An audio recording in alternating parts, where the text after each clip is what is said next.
Hello Sajid ভাই, আগামী সপ্তাহ?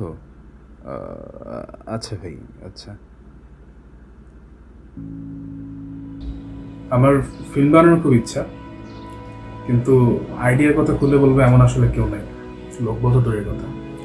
আর ম্যাগাজিনের জন্য টুকটাক লেখালেখি আমার করা হয়, এটা ভালো লাগে করতে।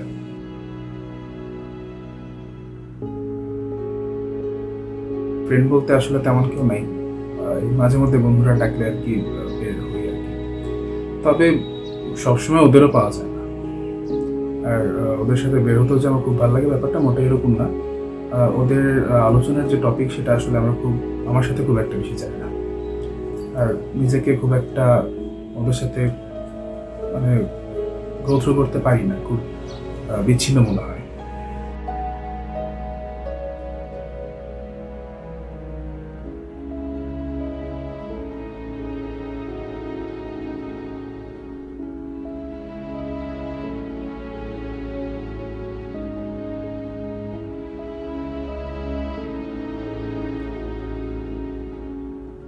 লেখালেখির মধ্যে আমি সবসময় নিজেকে খুঁজে পাই, এক একটা গল্প যেন এক একটা জব।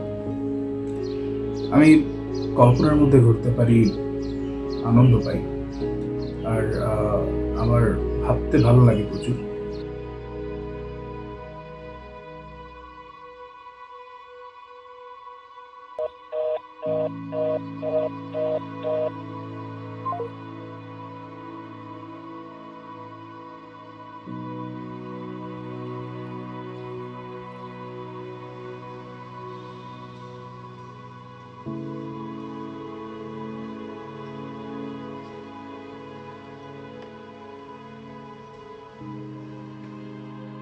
আমি আসলে চেষ্টা করি যতটা উপমা দিয়ে সুন্দর শব্দের ব্যবহার করে কতটা সুন্দর করে একটা বর্ণনাকে ফুটিয়ে তোলা যায়। আর অ্যাবস্ট্রাক্টকে শব্দ দিয়ে তুলে ধরার যে প্রচেষ্টা, সেটা সবসময় আমাকে বেশ আনন্দ দেয়।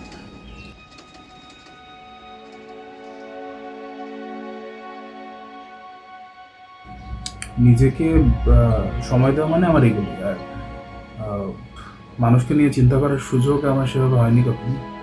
আর লিখবার জন্য এই ম্যাগাজিনটা আমি পেয়েছি আর কি। ওরাও 6 মাসে দু একটা লেখার জন্য আমাকে কল করে আর কি, তাও যদি লেখক শর্ট পড়ে তাহলে আর কি কলটা আসে।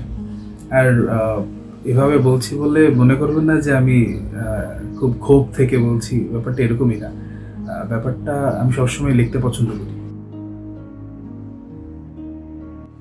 কয় পেজ? বেশি বড় হয়ে গেছে না? আচ্ছা, সমস্যা নাই, আমি কালকে প্রেসে যাবো তো, দিয়ে আসবো না। আচ্ছা ভাই, একটু পড়ে দেখেন আর জানায়েন যে কেমন আছে। পড়ে দেখা লাগবে? দরকার নেই, ছাপাই দিলেই হবে।